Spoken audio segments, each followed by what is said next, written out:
ይሄ ቪዲዮ ህይወታችሁን እስከ መጨረሻው ይቀይራል።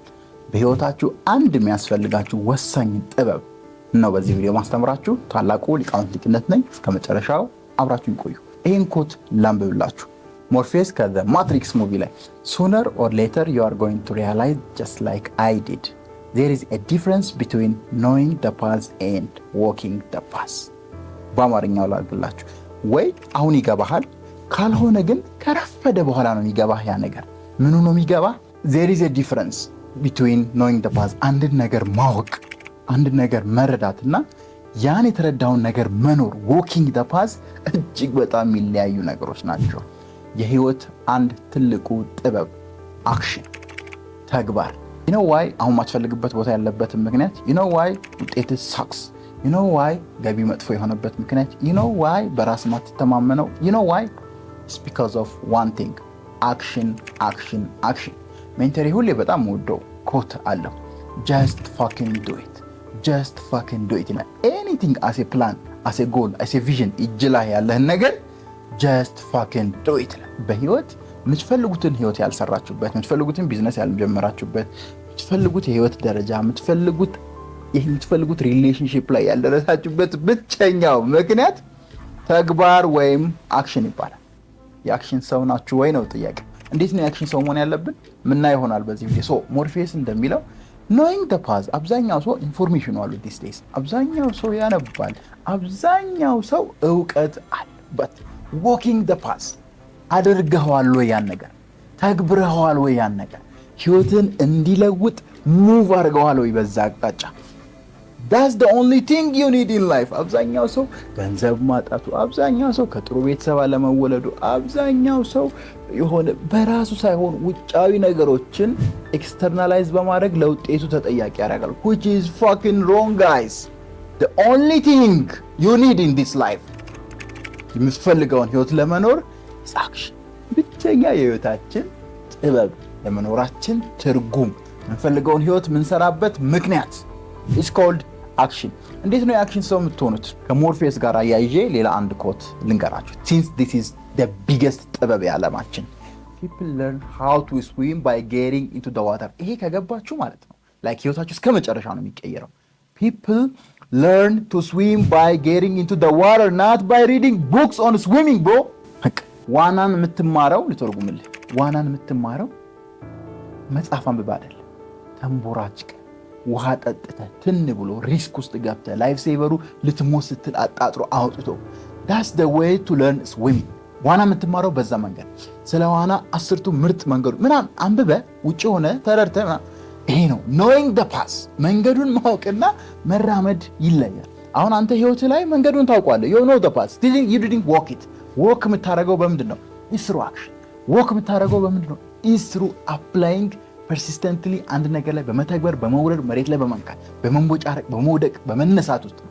ይሄ ባህሪ ከሌለ እንዴት ይቀየራል ህይወት? ይሄ ባህሪ ስለሌለ እኮ ነው አሁን ያለበት ቦታ ያለው። so please በቃ man of action መሆን ግዴታ የህይወት መርሃችሁ ነው መሆን ያለበት። በዛ መልኩ ነው የምትቀየሩት፣ በዛ መልኩ ነው የምታድጉት። ሌላ መንገድ there is no other way። other way ቢኖርማ እስካሁን የሚፈልገውን ነገር አግኝተህ ነበር። ስለዚህ other way የለም። man of action እንዴት ነው መሆኑ? ተጨነቁ። ዋና የምትማረው መጽሐፍ በማንበብ ስለ ዋና በመረዳት ስለ ዋና ሰዎችን በመጠየቅ አይደለም። you need to get into the water። ውሃ ውስጥ ገብተህ ተንቦራጭቀህ ጠጥተህ ትን ብሎ ሆነ በቃ።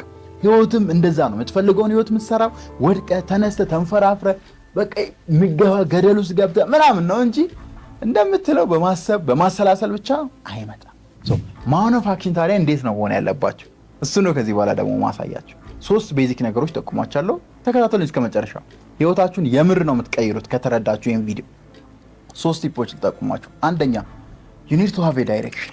በጣም ነው የሚያሳዝነው ዓለማችን ላይ ከ100% ሰው 95% ሰው ዳይሬክሽን የለው። በህይወት ምንድነው የምትፈልገው ብለህ ጠንከር አድርገህ ብትጠይቀው ምናምን ሚንተባተብ ሰው ነው። በግልጽ የሚያውቀውን ለዚህ ነው የምኖረው፣ ህይወቴ ለዚህ ነው የምሰራው፣ ወደዚህ አቅጣጫ ነው የሚለው። ምናልባት ሰዎች የነገሩት ነገር ሊኖር ይችላል። ሪል ዲፕ ኢንሳይድ ቁጭ ብሎ ያጠና ሰው የለም። ሪሰርቾች ይሄን ያሳያሉ። የመጀመሪያው የአክሽን ሰው ለመሆን የሚያስፈልግ ነገር ምንድነው? ዳይሬክሽን ነው። አቅጣጫ ያስፈልጋል። ህይወትን ወዴት ነው የምትወስዳት? በህይወት ምንድነው የምትፈልገው?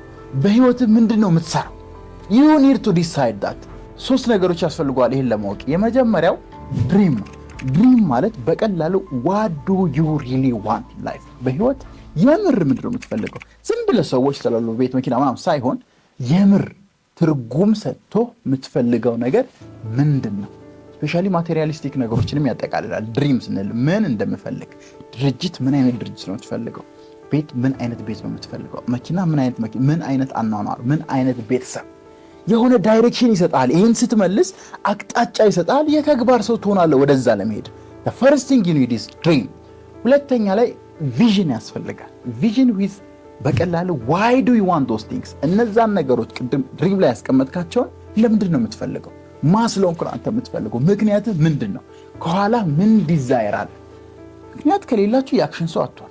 እንደ አብዛኛው ሰው ሰነፍ፣ ደካማ፣ ቸልተኛ፣ ኮንፊደንት የሌለው ሰው ነው የምትሆኑት። ለምን? you don't have a reason። በቂ ምክንያት ከሌለ የምትሮጥበት፣ በቂ ምክንያት ከሌለ ችግርን ለማሸነፍ ምንም ቫልዩ አይኖረው። ሰው በቂ ምክንያት አስቀምጡ። ለምንድን ነው የተሻለ ህይወት የሚያስፈልጋችሁ? ያን በደንብ ዲቴል አስቀምጡ። ሶስተኛ ዳይሬክሽን እንዲኖራችሁ እነዛን ቪዥኖችና ድሪሞች በጎል መልክ በአመታት፣ በ2 ዓመት፣ በ3 ዓመት፣ በ6 ወር፣ በአንድ ወር ያረሰባብራችሁ አስቀምጡ። የአክሽን ሰው ለመሆን መጀመሪያ የሚያስፈልጋችሁ ዳይሬክሽን ነው። ዳይሬክሽን ስታስቀምጡ በህይወት ከዓለም 3% ሰዎች ውስጥ ሆናላችሁ። ዳይሬክሽን ስታስቀምጡ፣ ዳይሬክሽናችሁን አክት አድርጋችሁ ወደ ተግባር ስትገቡ ደግሞ 1% ከኛ ክለብ ውስጥ ነው የምትቀላቀለው። ሶ ፕሊዝ ሃቭ ኤ ዳይሬክሽን፣ ቢ ኤ ማን ኦፍ አክሽን። ሁለተኛው የተግባር ሰው ለመሆን የሚያስፈልጋችሁ ዲሲፕሊን ነው። ዶይንግ ዋት ዩ ሄት ላይክ ዩ ላቭ ኢት። የምትጠላውን ደስ ማይልህን ነገር ስለሚያሳድግህ ማድረግ፣ ስለሚቀይርህ፣ ከዓመት በኋላ ህይወትን የተሻለ ስለሚያደርግ። አብዛኛው ሰው ጠዋት መነሳት አይወድም። ማትወደውን ጠዋት መነሳት ስለሚቀይርህ ግን ታደርገዋለህ። ለምን? you build a discipline። discipline is doing what you hate ይላል ማይክ ታይሰን። doing what you hate like you love it። የምትጠላውን ነገር እንደምትወደው አእምሮን አሳመን፣ እንደምትወደው ለራስህ ነገር።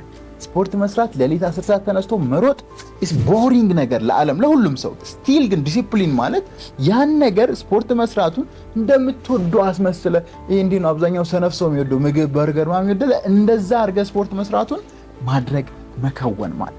የተግባር ሰው ለመሆን ዲሲፕሊን ግዴታ ነው። በጭባጫ ሆነ ቸልተኛ ሆነ ነገ እሰራለሁ እያልክ ኮንፊደንስ ላይ ሳትሰራ ሰው ማናገር እየፈራ ምናምን የአክሽን ሰው መሆን is impossible literally። so you need to build a discipline። በህይወት ስትኖር ዳይሬክሽን አስቀምጣል። ለዛ ላስቀመጥከው ዳይሬክሽን በየቀኑ ስትሮጥ ማትወዳቸው የሚያስጠሉ የሚደብሩ ነገሮች ይመጣሉ ወደ አንተ። ግን የሚያሳድጉ ከሆነ እየመረረ ዋጥ እነዛን ነገር እየመረረ ቻል እያረግ ወደፊት መራመድ፣ ወደ ህልምህ መራመድ፣ ወደ ግብህ መራመድ መቻል ነው የአክሽን ሰው የተግባር ሰው የሚያደርግ። ቢ ማን ኦፍ አክሽን። ሁለተኛ ላይ ዲሲፕሊን አዳብሩ። ሶስተኛው የተግባር ሰው ለመሆን የሚያስፈልጋችሁ ባህሪ ጽናት ወይም በእንግሊዝኛው ፐርሲስተንስ። ነግሬያችኋለሁ። ይሄ ቪዲዮ እነዚህ ሶስቱን ባህሪዎች ካዳበራችሁ ሌላ ሰው ያደርጋችኋል። ፐርሲስተንስ፣ ሰማይ ከፍ ምድር ዝቅ ቢል አለማቆም። የሊቅነት የጽናት ትርጉም ነው። ሰማይ ከፍ ይላል እንዴ ቢል ከህልምህ ከዓላማ ዳይሬክሽን ብለህ ካስቀመጥከው። እኔ ከሊቅነት ኦልሞስት ከ10 ዓመት በላይ ራን እያረኩ ነው። ገና 50 ዓመት ፕላን አለኝ፣ ራን አደርጋለሁ። ሰማያ ከፍ ምድሯ ዝቅ ብትል ከሊቅነት nobody is going to stop me። ታስሬበታለሁ፣ ተደብድቤበታለሁ፣ ታሽጎብኛል ቢሮዬ። ስቲል I'm not going to stop bro፣ I'm not going to stop። ይሄ ባህሪ ነው፣ ማንነት ነው፣ መገለጫ ነው፣ አንተነትህ ማለት ነው። የተግባር ሰው መሆን የምትችለው ያ ባህሪ ያ ማንነት ሲኖር ነው። እየጀመርክ የሆነ ነገር በሳምንቱ የምታቆም የሆነ ነገር ልጀምር ብለህ በወሩ የምታቆም ከሆንክ ብሮ ማን ኦፍ አክሽን አትሆንም፣ የተግባር ሰው አትሆንም። የተግባር ሰው አለመሆን ደግሞ ውጤቱን አይተኸዋል።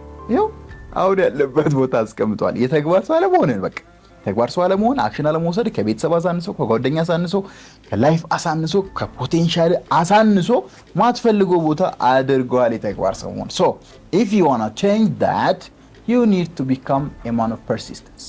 ጽናት ያለው ቶሎ ማይበገር ማይሰበር ጠንካራ ሜንታሊቲ ያለው it's all about እዚህ በነገራችን ያን ሰው መሆን አለብህ። so አለማቆም የዚህ ህይወት ትልቁ ሚስጥር ሲጀመር አለማቆም የዚህ ህይወት ትልቁ የስኬት ሚስጥር። ለነገር መጀመር፣ ለዛ መሰጠት ተሰጥቶ ለረጅም ዓመት ቢከብድ ጦር ቢኖርም ተመለስ ቢሉ ብትታሰር ከህልም ከዳይሬክሽን ቅድም ካልከው ካልቆም you are a man of action. when you are a man of action የተግባር ሰው ስትሆን ደግሞ the world works for you ዓለማችን ላንተ ነው የምታደለው። በነገራችን ለሚሰራ ሰው ለሚወጥር ሰው ፋይት ለሚያደርግ ሰው አክት ለሚያደርግ ሰው ነው ዩኒቨርስም የምታጋድለው። ስለዚህ ማን ኦፍ አክሽን በመሆን አንተን ብቻ አይደለም የምትቀይረው፣ ራስን ብቻ አይደለም የምትቀይረው። በደንብ አስተውል። ፋሚሊን ትቀይራለህ። የቤተሰብ ታሪክ እስከ መጨረሻው ይቀየራል። እኔ እያደረግኩ ነው። የጓደኞቹ ታሪክ እስከ መጨረሻው ይቀየራል። የምታውቃቸው የሀገር ታሪክ እስከ መጨረሻው፣ ኢንፍሉዌንስ እስከ መጨረሻው ብዙ ነገሮችን ይቀይራል። ሶ ፕሊዝ ቢ ማን ኦፍ አክሽን። ይሄ የህይወት ትልቁ ሚስጥር ነው። ስለዚህ ኖዊንግ ዘ ፓዝ መንገዱን ማወቅ፣ መመኘት፣ ማለም እና ዎኪንግ መራመድ is a very different thing.